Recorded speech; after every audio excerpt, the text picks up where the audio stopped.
기도합니다. 하나님 아버지 감사합니다. 이제 하나님의 말씀을 저희들이 만날 수 있도록 해주심을 감사드립니다. 비록 믿음이 연약해 보이고 사람들이 볼 때에 어떠한 모습으로 보일까 염려할 때도 있지만 하나님은 이 자리에 저희들이 나온 이 자체로 지금의 모습, 이 모습 그대로 하나님은 받으시고 우리를 사랑해 주시고 또 우리를 이끌어 주시고 이 땅을 사는 동안 나의 아들이다, 나의 딸이다 붙잡아 주시고 사람들 앞에서 세워 주시고 이끌어 가주신 줄 믿습니다.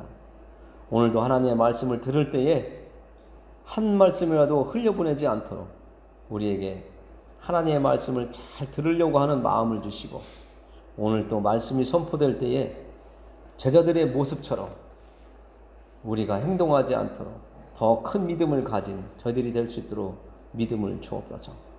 말씀이 선포될 때에 전하는 자나 듣는 자 모두가 성령 안에서 예수 그리스도 안에서 하나가 되도록 도와주옵소서. 예수 그리스도의 이름을 의지하여 기도합니다. 아멘. 우리가 이 땅에 살아가면서 바다에 한 번 정도는 가봤을 거라고 생각을 합니다. 혹 가보지 못한 분이 있으면 제가 올해 한번 바다 구경을 시켜드릴 테니까 손 한번 들어보세요. 정말 이 세상 살아가면서 우리나라가 바다가 삼면이 바다인데 한 번도 바다 구경을 못했다는 것은 좀 아쉽잖아요.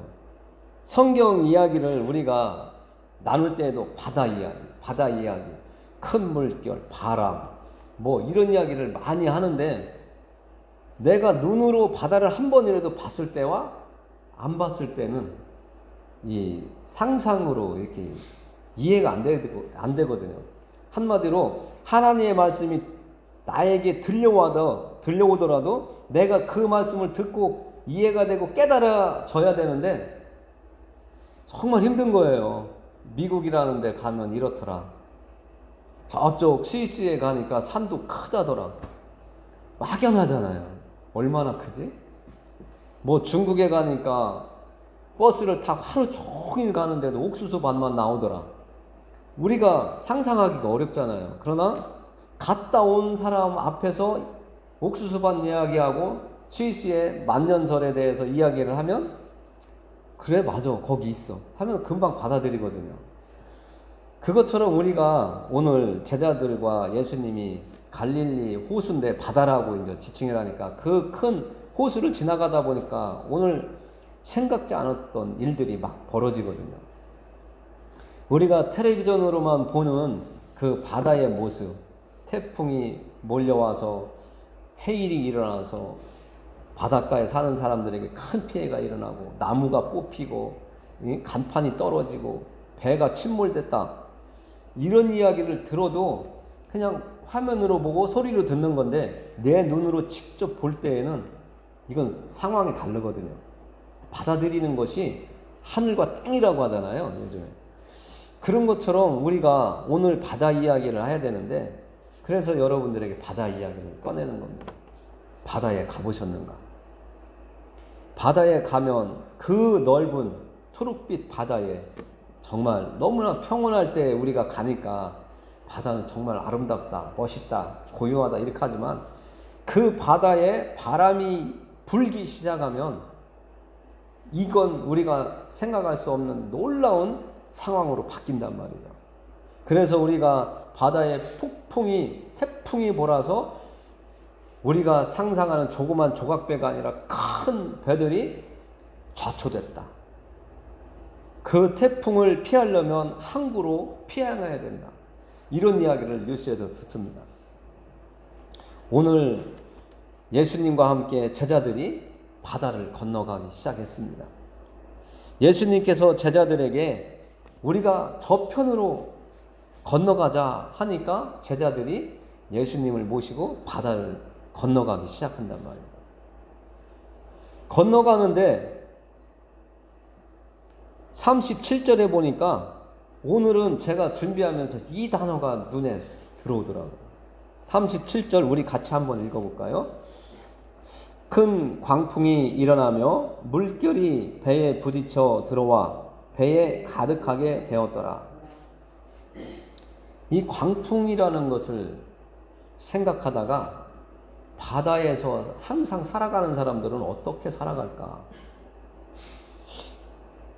우리는 육지에 살아도 바람이 불고 막 그 여름에 장맛비가 오기 전에 막 그 비바람 치면 거기다가 천둥이 꽝 하면 놀래는데 무서워 떠는데, 이 양반들은 바다에서 바람이 불면 배가 막 흔들흔들하고 막 금방 넘어질 것 같고 막 난리 나는데, 오늘 예수님이 탄 배에 광풍이 불어서 배가 물결에 부딪히면서 배에 물이 들어오고 이제 완전 아수라장이 된 거잖아요. 이런 모습을 생각하다가 큰 광풍, 미국에는 얼마 전에도 너무나 큰 바람이 불어서 자동차가 날아가고 집이 날아가고 막 그러잖아요. 그런 광경 속에 내가 있었다면 나는, 제자들이 왜 두려워하냐고 예수님께서 말씀하시는데 나는 두려워하지 않을 수 있을까? 여러분들은 워낙 대담하니까 두려워하지 않겠지만 저는 엄청 두려워했을 것 같아요. 그러면서 이 광풍을 이렇게 묵상하는데 하나님이 예수님을 통해서 주신 씨앗 뿌리는 그 광경이 갑자기 탁 떠오르게 하시더라고요. 돌밭과 가시밭에 떨어진 그 씨앗들을 생각나게 하세요. 예수님을 따라다니는 제자들은 예수님과 함께 있으니까 평안하고 아무리 광풍이 불어도 평안해야 되는데, 돌밭에 뿌려진 씨가 좀 자라다가 흙이 없고 햇볕이 강하니까 뿌리가 말라서 금방 죽어버리고, 그러니까 교회적으로 얘기하면 믿음 생활 한다고 교회에 나와서 몇 달 다니다가 아니면 몇 년 다니다가 믿음이 연약하고 하나님의 말씀은 듣기는 들어도 잘 믿어지지도 않고 내 거가 안 되니까 밖에서 장애물이 찾아오고, 지금 배를 타고 가는데 큰 광풍이 부는 것처럼 어떤 시련이 오니까 딱 믿음의 생활을 그만해야 되겠네 하고 딱 멈추는 그런 상황. 그리고 가시떨기 나무 밭에 떨어진 그 씨앗이 처음에는 잘 자라다가 옆에 있는 풀들이 더 먼저 크고 큰 나무들이 잎사귀가 이제 무성해지니까 그 씨앗이 발아대서 나오던 그 잘 자라던 그 씨앗이 또 죽어버려요. 식물은 그늘지면 죽어버리잖아요. 치여서 죽는다고 하잖아요. 그것처럼 예수님의 제자들이 이 광풍 하나에 지금 나 죽겠다고, 우리 다 죽겠다고 예수님한테 막 깨우면서 나 좀 살려달라고 하는 모습이 우리의 믿음과 이렇게 결부시키게 그런 생각을 주시더라고요. 나는 지금도 많은 시련과 연단 속에 여기까지 하나님을 섬기고 예수님을 의지하면서 산다고 왔는데, 이런 큰 광풍이 몰아오면 어떤 상황이 될까? 이미 지나간 것은 어떻게 지나왔더라도 잘 견디어 왔는데, 내가 견뎌온 것도 아니지만 내가 이겨보려고 견뎌보려고 했지만 내 스스로 안 돼서 하나님 앞에 가서 살려달라고 도와달라고 애걸복걸하고 눈물 흘리고 하면서 견디어 나왔는데, 또다시 그런 상황이 나에게 온다면 나는 어떻게 행동할까? 예수님의 제자들처럼 예수님을 얼마나 열심히 목숨을 다해서 생명을 다해서 내가 살기 위해서 깨우는 그런 행동을 하게 될까 생각을 하게 하셨습니다. 여러분들에게 타고 가던 배에 강풍이 불어서 금방 좌초되거나 물속에 들어가거나 죽겠다라고 하는 이런 생각이 들게 하는 상황이 이루어졌는데, 여러분들이 그 배에 탔다면, 배에 탄 사람이라고 생각한다면 예수님의 제자들처럼 예수님을 깨우는데 어떻게 깨울까 한번 생각해 보았으면 하는 마음을 나누게 하시더라고요. 사람들이 극한 상황, 막다른 골목에 다다르면 정말 뭐 창피한 거, 뭐 누가 뭐 어쩌고 저쩌고 한다고 해서 체면 차리지 않고 나도 모르게 그냥 초인적인 그 행동이 나오는 것처럼 내가 예수님에게 달려갈까? 아니면 세상 방법, 그 방법을 찾아서 나갈까? 우리는 순간적으로 살기 위해서는 세상 방법으로 달려가는 게 더 빠른 때가 많거든요. 그러나 예수님의 제자들은 예수님이 멀리 있었다면, 눈에 보이지 않았다면 세상 방법으로 혹 갔을지도 모르지만 예수님이 바로 옆에 계시고 같은 배를 탔었으니까 예수님을 막 깨우셨단 말이에요. 예수님은 이런 큰 풍랑 일어서 배에 물결이 막 들어와서 차할 정도로 됐는데도 주무시고 계셨다라고 다른 성경에는 이야기하고 계시거든요. 정말 주무시고 계셨을까? 이런 생각도 우리는 해봐야 됩니다. 예수님이 왜 제자들에게 배를 가지고 건너편으로 가자 말씀을 하셨을까? 예수님은요, 제 생각입니다.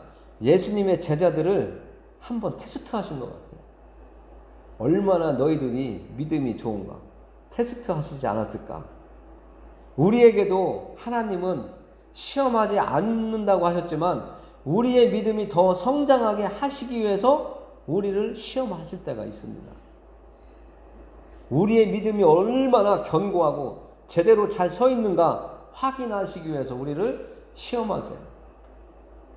학교에서 공부하면 공부한 거에 대해서 얼마나 알고 있는지 확인하기 위해서 시험을 보는 것처럼 우리에게 믿음을 시험하시는 것 같아요.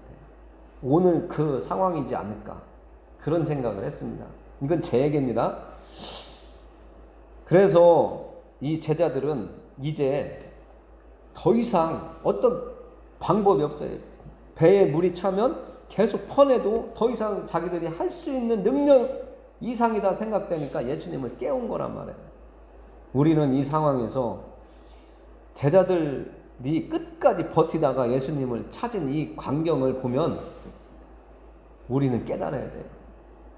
우리는 내 힘으로 끝까지 노력해 보는 것도 좋지만 끝까지 노력하기 이전에 좀 더 빨리 한 발짝이라도 이 제자들보다 빨리 움직여서 예수님께 도와달라고 우리가 움직이는 것이 더 지혜로운 사람 아닐까 이런 생각을 또 해봅니다. 그런데요, 신기한 게 있습니다.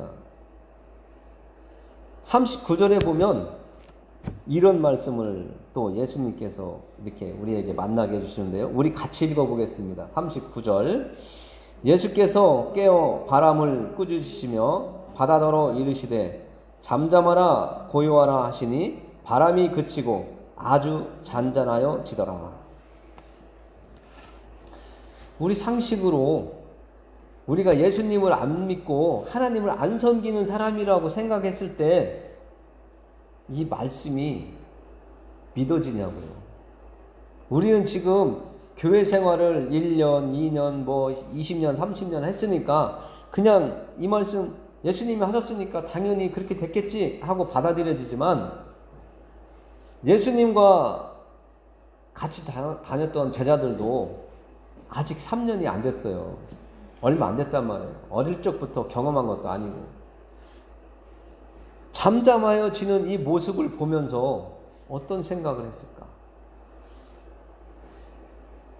이 제자들은 예수님은 따라는 다녔지만 성령을 받기 전이거든요. 성령을 받기 전에와 받은 후는 완전히 달라져요. 우리도, 저도, 여러분들도 성령을 받기 전에는 세상적인 지식을 가지고 하나님의 말씀을 판단한단 말이죠. 이성적으로. 이치에 맞냐? 안 맞냐? 아이, 무슨 소설 쓰냐? 공상 소설 쓰냐? 아, 영화 같은 얘기 하지 마. 옛날 전설 따라 삼천리처럼 그런 얘기 하지 마. 이렇게 얘기하거든요. 예수님이 이 땅에 하나님의 아들의 자격으로 사람의 모습을 가지고 오셨다는 이런 것들이 믿어지고 십자가 위에서 죽으셨다가 살아나셨다라고 하는 이 말씀이 믿어지도록 하나님의 영, 성령이 내 안에 자리 잡으면 이 말씀이 그냥 믿어져요. 그러나 성령이 내 안에 아직 완전하게 자리를 못 잡았다면 정말 그렇게 됐을까? 이렇게 생각이 되거든요. 그런데 오늘 예수님은 분명히 이렇게 상황을 이끌어 가셨다라고 마가는 적고 있는 겁니다. 정말 신기하잖아요. 예수님이 제자들의 깨움, 예수님이 자고 있었는데 제자들이 이제 우리 다 죽게 생겼다고 막 깨웠단 말이죠. 깨우니까 깨어나셨어요. 그리고 어떤 큰 행동한 것도 아니고 어떤 놀라운 그 엘리야와 싸웠던 그 바알의 선지자들처럼 자기 몸에 칼 붓고 무슨 막 행동들 하는 그런 딸랑딸랑 이런 것 하는 것도 아니고 단지 예수님의 행동하신 것을 보면 단지 말씀만 하셨어요. 뭐라고 말씀하셨어요? 바다더러 이르시되 잠잠하라, 고요하라. 이 두 마디 하셨다라는 거죠. 말씀만 하셨어요. 말씀만. 오늘 제가 이 말씀을 준비하면서 또 한 가지 포인트는 뭐냐면 말이에요. 말. 우리가 창세기 1장 1절부터 1장 하나님께서 천지를 창조하실 때 내용을 쭉 보면 하나님께서 손으로 흙을 빚으시사 사람을 만드셨다. 아니면 하나님께서 뭘 가지고 새를 만들었다, 해를 만들었다, 이렇게 얘기 안 하고 있습니다. 창세기 1장에서는 뭐라고 말씀하세요? 하나님께서 말씀하시면 그냥 그대로 이루어졌다라고 말씀하고 있습니다. 오늘도 예수님께서 바다를 향하여 잠잠하라, 고요하라, 딱 말씀만 하셨어요. 누구처럼 우리가 교회에 와서 기도할 때에 우리 기도합시다 하면은 막 천정이 무너져라 소리를 질러가면서 기도하는데요. 예수님이 이 말씀을 잠잠하라 고요하라 했을 때에 하늘이 무너지게 소리를 지르셨을까? 우리가 우리의 기도도 생각해 봐야 됩니다. 어떤 사람은 그게 뭐야? 그게 기도라고 해? 이런 사람이 있어요. 그러나 기도는 내 마음을 하나님께 올려드리는 거거든요. 소리를 안 낼 수도 있고 낼 수도 있고 소리를 크게 할 수도 있고 이런 건 그때그때 상황에 다른데 소리내서 막 기도하는 분들은 무조건 소리를 질러야 된다고 기도를 이끌어가요. 그러나 정말 너무나 마음 아픈 사람들은 한나처럼 하나님 앞에 나와서 그냥 이것도 기도거든요. 말 안 해도 기도예요. 입술만 쪼글쪼글 해도 기도하고 있는 거예요. 그러나 어떤 기도를 들어주세요? 하나님은 큰 소리로 하는 기도 들으시나요? 아니면 조용조용 하는 기도 들으시나요? 하나님은요, 우리가 진심으로 내 마음을 올려드리는 기도를 할 때에, 간절한 기도를 올려드릴 때 하나님은 들어주세요. 그래서 기도가 길다 짧다 이런 거 우리는 개념하지 마시고 정말 내가 따급한 일이 생기면 이 제자들이 예수님을 깨우는 것처럼 내 영혼을, 내 믿음을 바꿔서 느긋하고 나약했던 내 믿음을 정말 간절한 믿음으로, 정말 하나님이 계시다고 믿어지는 그 믿음으로 하나님께 기도하시는 거예요. 그러면 하나님은 들어주세요. 예수님이 제자들의 도와달라고 하는 이 요구에 깨어나셔서 말씀하시잖아요. 잠잠하라, 고요하라.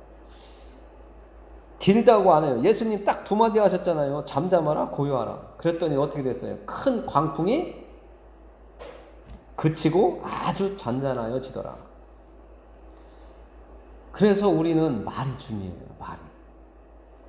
하나님 앞에 내 속으로 기도도 올려드릴 수도 있지만 때로는 말을 함으로 하나님께 기도도 올려드리고 찬양을 할 때도 그냥 따라서 할 때도 있지만 내 마음이 하나님이 소리 좀 내서 찬양해봐라 하는 그런 마음을 주시면 소리 내서도 찬양을 하고 그런 게 우리에게 있어야 됩니다. 하나님은 우리 마음을 움직이세요. 감정을 움직이세요. 생각을 움직이세요. 사단도 우리의 생각을 움직이지만 하나님은 우리의 생각 속에 하나님의 마음을 넣어주세요. 이 구분을 잘해야 되는데, 정말 내가 하나님이 있다고 인정하는 가운데 기도하면 하나님이 받으세요. 오늘 예수님이 고요하라, 잠잠하라, 고요하라, 이 말씀이 우리의 기도의 말이 되었으면 좋겠어요. 우리가 기도하는 말이 예수님께서 말씀하시면 이루어지는 것처럼 우리의 기도도 이루어졌으면 좋겠어요. 하나님은 우리의 목소리를 듣고 싶어 하세요. 그게 기도이고 찬양이에요. 찬양도 기도예요. 곡조 있는 기도라고 찬양을 우리가 얘기하잖아요. 그래서 예수님은 제자들의 도움을 요청할 때에 말씀으로 행하는데, 이 광풍이 말을 듣지 않을 수 없는 이유가 있어요. 이 광풍은 예수님이 말씀하시면 그대로 행할 수밖에 없는 거예요. 조금 전에도 우리가 창세기 말씀은 이야기했지만, 예수님은 천지를 창조하실 때에 성부, 성자, 성령 삼위일체 하나님께서 함께 창조에 참여했다고 성경은 말씀해주고 있습니다. 요한복음에서 분명하게 얘기하시잖아요. 말씀이 하나님이고 하나님이 육신이 돼서 이 땅에 오신 분이 예수님이다라고 말씀해 주시는 것은, 지금 예수님이 사람의 모습을 가지고 있지만 하나님이시란 말이에요. 창조주 하나님이시란 말이에요. 그렇기 때문에 예수님이 말씀하시면 그대로 이루어지는 거예요. 누가복음 5장 3절에서 8절에도 보면 예수님께서 배에 오르셔서 많은 무리가 있을 때에 그들을 가르치시고 베드로에게 이야기를 합니다. 이 베드로는 밤새도록 물고기를 잡으려고 바다에서, 지금 예수님과 타고 가시던 이 바다에서 물고기를 잡으면서 살던 어부였어요. 그 어부가 밤새도록 물고기를 잡으려고 했지만 한 마리도 못 잡고 되돌아왔단 말이죠. 그때에 예수님께서 베드로에게 깊은 데 가서 그물을 던지라고 하세요. 그런데 베드로가 처음에는 NO 한단 말이에요. 싫습니다 이런단 말이에요.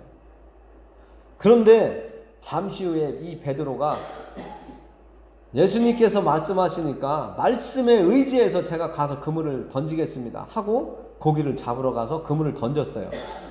그 그물 던진 그 그물을 걷어 올리기 시작하는데 어떤 일이 성경에 나타나고 있습니다. 그물이 찢어지도록 물고기가 많아서 도저히 끌어올릴 수가 없어서, 배로 올릴 수가 없어서 옆에 있는 이웃 베드로에게 도움을 요청하잖아요. 그 후에 베드로가 예수님 앞에서 저는 죄인입니다 고백을 해요. 이 죄인입니다 라고 고백하는 이 베드로는 뭐예요? 예수님의 말씀을 처음에 믿지 않은, 인정하지 못한 그것을 고백하는 거예요. 우리가 이 땅에서 살아가고 있고 말씀을 자꾸 들어도 하나님의 말씀이다 라고 해도 우리가 잘 받아들이지 못하고 믿어지지 않는 것은 우리가 하나님 앞에 온전히 서지 못하는 상태라는 거예요. 그것이 길가에 떨어진 씨앗을 사탄이 싹도 나기 전에 얼른 탁 먹어버린다고 하는 것처럼, 우리가 말씀을 자꾸 듣는데도 말씀이 자꾸 내 안에 들어오지 않는 것은 사탄이 하나님의 말씀을 내가 가지지 못하도록 방해를 당하고 있다는 거예요. 이것을 이기려면 어떻게 해야 되느냐? 제자들처럼 예수님을 깨워야 되는 거예요. 하나님 저에게 믿음을 주세요. 사모하는 자에게 성령을 주신다고 했잖아요. 믿음을 주신다고 했잖아요. 그 일이 분명하게 일어납니다. 사모하는 자에게 주세요. 나하고는 상관없어 하는 사람들한테는 믿음을 안 주세요. 그래서 50년을 다녀도요, 평생을 죽을 때까지 다녀도요, 겉모습은 기독교인인데 대화 나눠보면 천국에 대한 그 갈급함, 꼭 가야 되겠다고 하는 마음이 아주 나약한 사람들이 그래서 생기는 거예요. 내가 사모해야 돼요. 내가 죽으려고 하니까 그 제자들이 다 죽게 생겼으니까 예수님을 깨운 것처럼 하나님한테요 믿음 달라고 해야 돼요. 달라고 하시면 주세요. 이 세상에서 잘 먹고 잘 살고 돈 좀 많이 주셔서 사람 좀 부리면서 살 수 있게 돈 좀 많이 주세요. 이런 게 아니라 나에게 믿음을 주세요. 내가 하나님의 말씀 안에서 살아갈 수 있도록, 이 땅에서 살아가도록 믿음을 주세요. 이렇게 하면 믿음도 주시고 이 세상 살아가는데 필요한 것도 자동적으로 하나님 아버지이기 때문에 주신다고요, 우리에게. 그래서 순서를 잘 가져야 된다고 누누이 말씀을 드립니다. 그러면서 예수님께서 40절에서 이렇게 말씀하십니다. 같이 읽겠습니다. 40절. 이에 제자들에게 이르시되 어찌하여 이렇게 무서워하느냐? 너희가 어찌 믿음이 없느냐? 하시니. 우리의 모습을 제자들이 대변하고 있는 것 같아요.